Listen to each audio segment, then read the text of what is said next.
So here we've got an older Emerson fan, all metal. And we're gonna go ahead and see if we can it's falling apart. See if we can't polish her on up a little bit. Make it a little more presentable.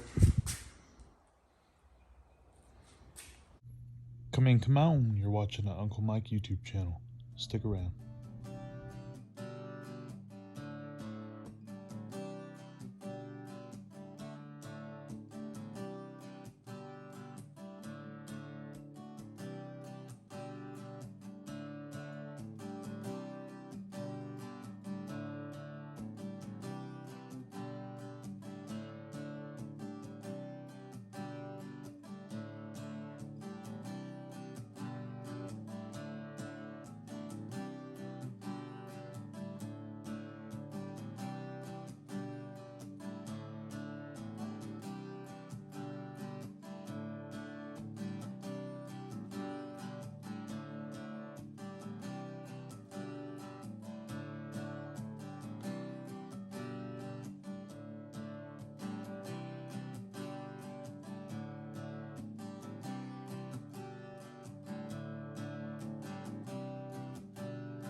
So I've got this entire fan assembly taken apart.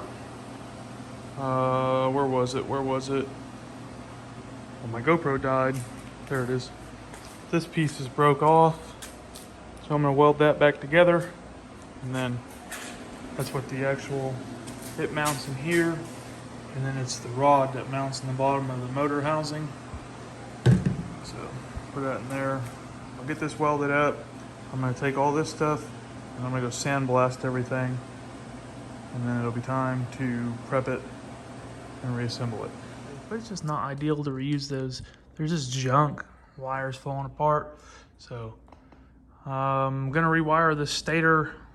I'm actually not gonna pull anything really apart other than just put new ends on it, run new wiring. This stuff's all just junk, brittle, and yeah, hopefully it'll, as some gun will get after it once we're done now. Now I've got everything over here sandblasted, ready for primer. Kind of hard to tell, but it's all blasted and ready for primer. I've got all of this primed after sandblasting, primed everything. I wish I had a powder coating machine or a gun and an oven, more or less, just so I could powder coat everything. Y'all hear that? You know what it is. I got the garage airing out. I got the black coated on. I got the silver coated on. And the copper coated on. So, one more coat of black. The silver is all good and done. The copper is good and done. I used a different type of paint that I ain't never even heard of. I think it was like appliance paint or something. Doesn't come out as typical spray paint, so you gotta hit it again. So I'm letting this stuff dry, and then I'll hit it again. This stuff's done though. Look good too.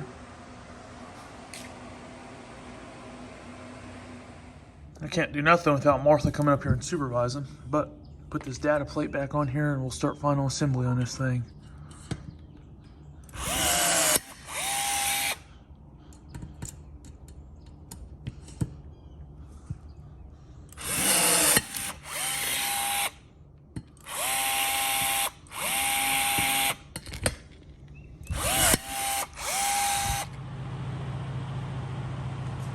A little scary. Got the death machine here, no fan shroud on it, but just got it all wired back together.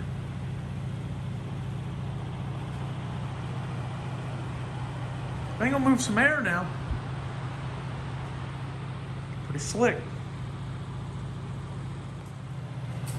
Let's get the cage all put on. Looking good. Looking real good.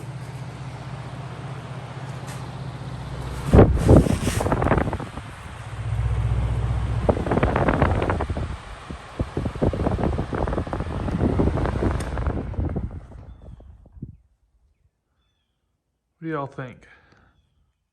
I like it.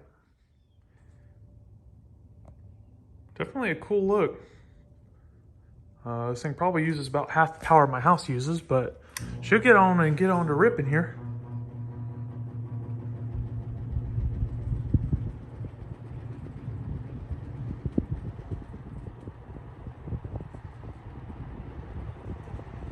It's got medium and a low setting, so whatever you want it on, it'll do it. So I got this Kurt hitch here and install it on the van. That way I can use my hitch mounted vise when I'm on the job. So we'll get this thing thrown on real quick. Should be quick, should be easy. So it takes 0 brains to put one of these together. It's got carriage bolt holder plates. You reach through these holes, you drop your bolts in. I got one left back here on the aft side. So reach up in here, find your hole, put the bolt down, and then you put a nut on it, tighten them all up. So it's 6 bolts, 3 per side. It's drilled to fit multiple things if needed. But this gives you a 2-inch receiver. So now I can mount my doggone hitch mounted vise. So if I ever need it when I'm in the field, instead of trying to hold things in a door, get it all bound up so I can get it nice and tight to cut something, I just use my receiver hitch vise mount. Not that I intend on towing anything with the old work van, but I threw a 7-way on there just in case. You never know. I want to get froggy and see what the old 2500 will do. So I've got this furnace all apart. Just running all the wires right now. I had to replace the sail switch along with both propane valves in there. So it's fun to get to. Can't get to it from the outside. You gotta pull it out through here. So we'll button her back up and we'll move on with it. So if you have an RV, those are your propane valves. This is a regulator. It's propane feed, round block. Right here you got your air into the burner, air out of the burner.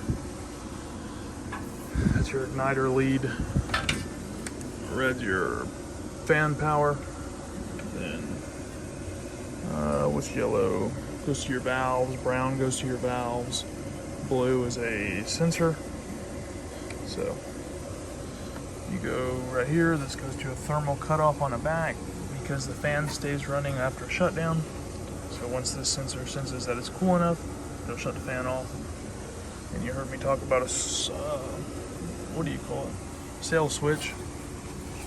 Now this case is cracked, I don't know, it had all this foil tape on it when I got to it, but that's your sail switch. So when the air blows across it, it's a safety feature. The furnace won't run if it's not sensing any air moving. So if your squirrel cage blower here was something was to happen to it, or your motor was to go bad, your sail switch isn't going to sense any movement of air, so it will not allow propane to run and have a flame on something that has no moving air and overheat. Now I leak check my connections, no leaks, and I also do a leak down test